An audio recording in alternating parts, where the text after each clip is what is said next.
نحمدہ ونصلی علی رسولہ الکریم اما بعد۔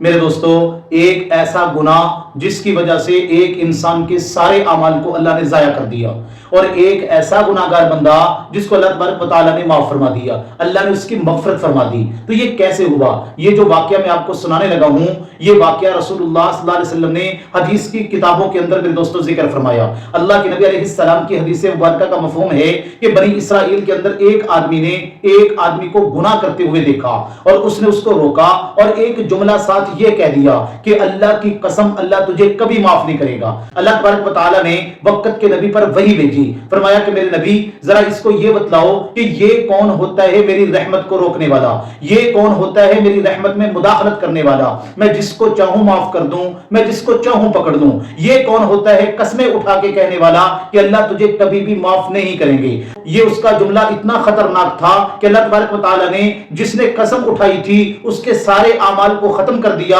اور جس بندے کو گناہ کرتے ہوئے اس نے دیکھا تھا، اللہ نے اس گناہگار کی مغفرت فرما دی۔ کہنے کا مطلب یہ ہے کہ اللہ تبارک و تعالیٰ کی رحمت بڑی وسیع ہے۔ اللہ تبارک و تعالیٰ کی رحمت اللہ کے غصے پر غالب آ جاتی ہے میرے دوستو۔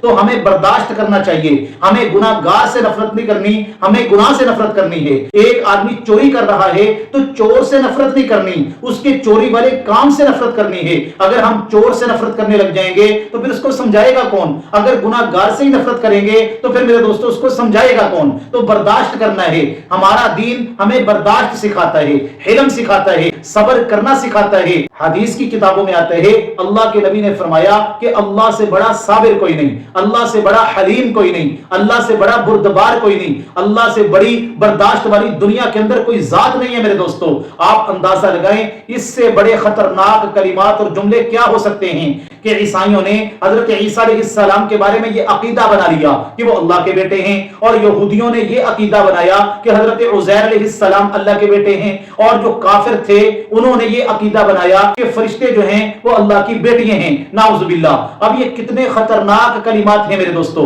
یہ اتنے خطرناک کلمات ہیں کہ فرمایا تکاد السماوات یتفطرن منہ وتنشق الارض وتخر الجبال، کہ زمین و آسمان پھٹ جاتے، پہاڑ ریزہ ریزہ ہو جاتے، زمین ٹکڑے ٹکڑے ہو جاتی، زمین پھٹ جاتی۔ اللہ تبارک و تعالیٰ فرماتے ہیں لیکن اس سے زیادہ خطرناک کلمات ہیں یہ کہ جنہوں نے اللہ تبارک و تعالیٰ کے بارے میں یہ عقیدہ بنایا، اللہ ان کی فوراً گرفت نہیں فرما رہے، اللہ ان کو فوراً نہیں پکڑ رہے، اللہ ان کو اپنی نعمتیں بھی عطا کر رہے ہیں، اللہ نے اپنے رزق کے دروازے ان کے لیے باندھنے کیے۔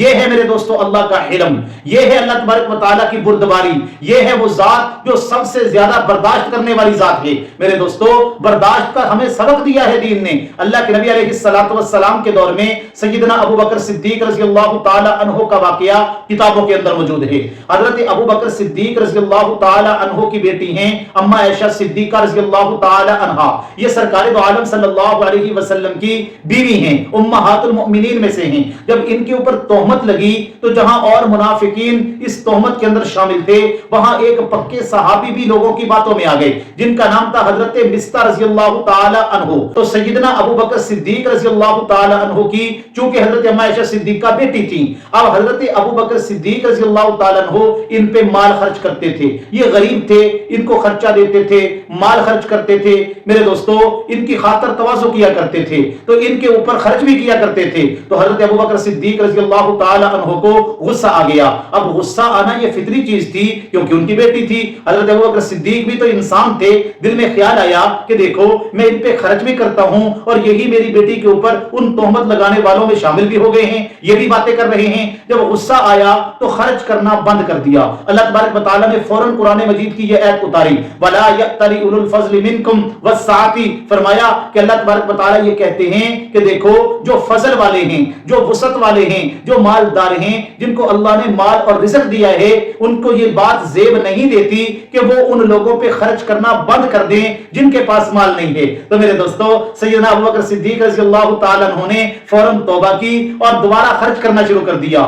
یہ میرے دوستو برداشت ہے، یہ علم ہے۔ اللہ تبارک و تعالیٰ نے ہمیں علم کا حکم دیا ہے، برداشت کرنے کا حکم دیا ہے۔ سرکار دو عالم صلی اللہ علیہ وسلم کی زندگی کو آپ پڑھ کے دیکھ لیں کہ اللہ کے نبی علیہ الصلوۃ والسلام کے بارے میں اللہ قرآن مجید کے اندر کیا کہتے ہیں، انک لعلی خلق عظیم، اللہ فرماتے ہیں میں نے اپنے پیارے محبوب کو عظیم اخلاق کا پیکر بنا کر بھیجا ہے، اور اللہ فرماتے ہیں فَبِمَا رَحْمَةٍ مِّنَ اللَّهِ لِنْتَ لَهُمْ وَلَوْ كُنْتَ فَظًّا غَلِيظَ الْقَلْبِ لَانفَضُّوا مِنْ حَوْلِكَ فَاعْفُ عَنْهُمْ وَاسْتَغْفِرْ لَهُمْ۔ کیا فرمایا میرے پیارے محبوب اگر آپ کا دل سخت ہوتا، اگر آپ غصے والے ہوتے، اگر آپ سخت مزاج ہوتے، تو یہ جو آپ کے ارد گرد لوگ بیٹھے ہوئے آپ کو نظر آ رہے ہیں نا، یہ کبھی آپ کے ارد گرد نہ بیٹھتے۔